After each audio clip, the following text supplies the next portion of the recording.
আপনারা জানেন সংবিধানের ৫ম সংশোধনীর মাধ্যমে বেশ কিছু সংশোধনী আনা হয়েছিল, যে সংশোধনীগুলো বাংলাদেশের গণতন্ত্রের কবর রচনা করা হয়েছিল, যে সংশোধনীগুলোর মাধ্যমে বাংলাদেশে ফ্যাসিস্টের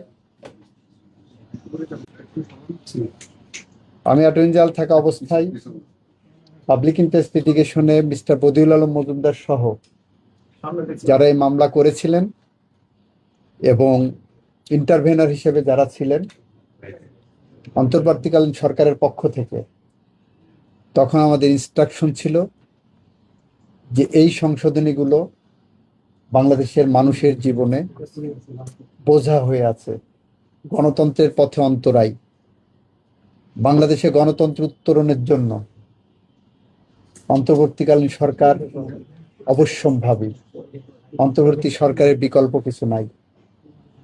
তখন আমরা সাবমিশন দিয়েছিলাম সেই লাইনে।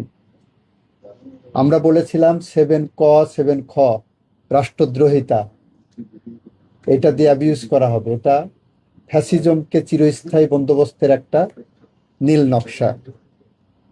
তো সেই জায়গাগুলো মহামান্য হাইকোর্ট বিভাগ বিবেচনায় নিয়ে কিছু বিষয় বলেছিলেন, আল্ট্রা ভাইরাস দি কনস্টিটিউশন, বাতিল করে দিলেন সংশোধনীগুলো। কিছু বিষয় বললেন এটা পার্লামেন্ট সিদ্ধান্ত নেবে।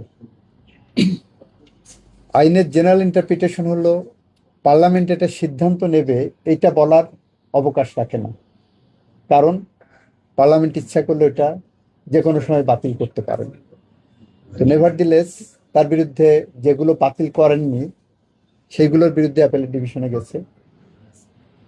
তো অ্যাপেলেট ডিভিশন ওই একই কথা বলে দিয়েছেন, যেটা পার্লামেন্ট সিদ্ধান্ত নেবেন, আর হাইকোর্ট যেগুলো আপনার অবৈধ ডিক্লেয়ার করছে সেগুলো বহাল রেখেছে। সুতরাং হাইকোর্টের রায় বহাল আছে, আর বাকি যেগুলো আছে সেগুলো আমরা সংবিধান সংশোধনীর মাধ্যমে যা যা পদক্ষেপ নেওয়া দরকার আমরা পার্লামেন্টের সামনে প্লেস করব এবং সেই অনুসারে করব। এবং সেখানে আমাদের এই সংশোধনীগুলো আনতে আমাদের মুখ্য বিবেচ্য বিষয় থাকবে জুলাই চার্টার। জুলাই সনদকে সামনে রেখে আমরা এই সংশোধনীগুলোকে কিভাবে মানুষের কল্যাণে, যুগোপযোগী, দেশের জন্য, স্বাধীনতা সার্বভৌমত্বের জন্য, গণতন্ত্রের জন্য, আইনের শাসনের জন্য, মানবাধিকারের জন্য, ন্যায় বিচারের জন্য আনা সম্ভব হয়, সেটা আমরা পুঙ্খানুপুঙ্খভাবে বিবেচনা করে এবং পাবলিক কনসালটেশনের মধ্য দিয়ে আমরা সংসদে বিল আনবো, এ আশ্বাস দিতে পারে। আর যেগুলো এটা আমাদের রাজনৈতিক অঙ্গীকার। আপনারা জানেন তত্ত্বাবধায়ক সরকার এটা বিএনপির আন্দোলনের ফসল। কিভাবে 91 সালের যে নির্বাচন হলো সেটা বিএনপি বেগম খালেদা জিয়ার নেতৃত্বে যে সংগ্রাম হয়েছিল, সেই সংগ্রামের ফসল ছিল অন্তর্বর্তীকালীন সরকার। সেই কনসেপ্ট থেকেই তত্ত্বাবধায়ক সরকার প্রক্রিয়ায় গেছি। 96 সালে বিএনপি পার্লামেন্টে ত্রয়োদশ সংশোধনীর বিল এনেছিলেন, এনে নির্দলীয় নিরপেক্ষ তত্ত্বাবধায়ক সরকারের সাংগঠনিক রূপরেখা তৈরি করে দিয়েছিলেন।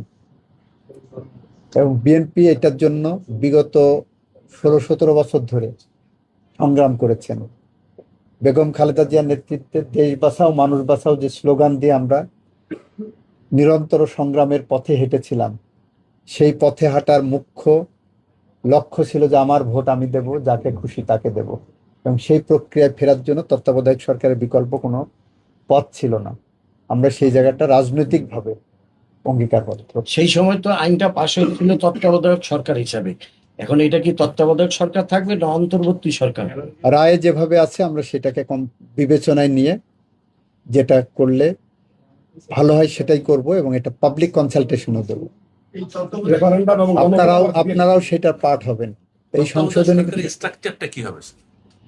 আমরা রায়টা বিবেচনা করে আসুক সামনে, রায়টা দেখি, রায়ের আলোকে রায়ের সাথে যাতে সাংঘর্ষিক না হয় সেইটা বিবেচনা করে যে পাবলিক কনসালটেশনে দেবো, সব সব শ্রেণীর মানুষের, সব মতের মানুষের, সব পথের মানুষের সাজেশন নেব। এই ক্ষেত্রে কি আপনার গণভোটের যে রায়টা আজকে হয়েছে, যেটা ওটা আমরা রায়টা পর্যালোচনা করে পদক্ষেপ নেব। প্রক্রিয়াটা কি মানে কতদিন লাগবে এই পুরো নিয়মটা পাওয়ার পরে? রায় পাওয়ার পরে আমাদের সংবিধান সংশোধন একটা কমিটি হবে, সেই কমিটির প্রক্রিয়ায়, আইনি প্রক্রিয়া যেভাবে আসে সেভাবে আসবে।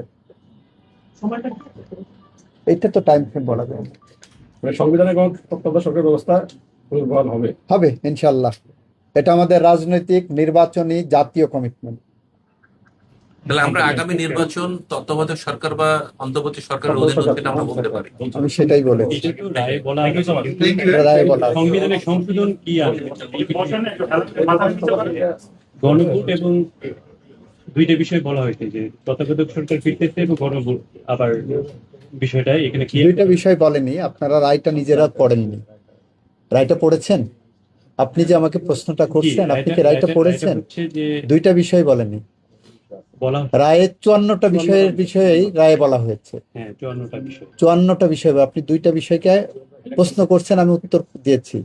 54টা বিষয়কেই আমরা অ্যাড্রেস করব। নারী আসন আছে, আমরা 54টা বিষয়কেই অ্যাড্রেস করব, এবং জুলাই সনদ আমাদের সেই অ্যাড্রেসিং এর ক্ষেত্রে, ইনক্লুড জুলাই সনদ আমাদের সামনে থাকবে। এর থেকে আর স্পষ্টভাবে আর কি বলতে পারি বলেন? Thank you so much.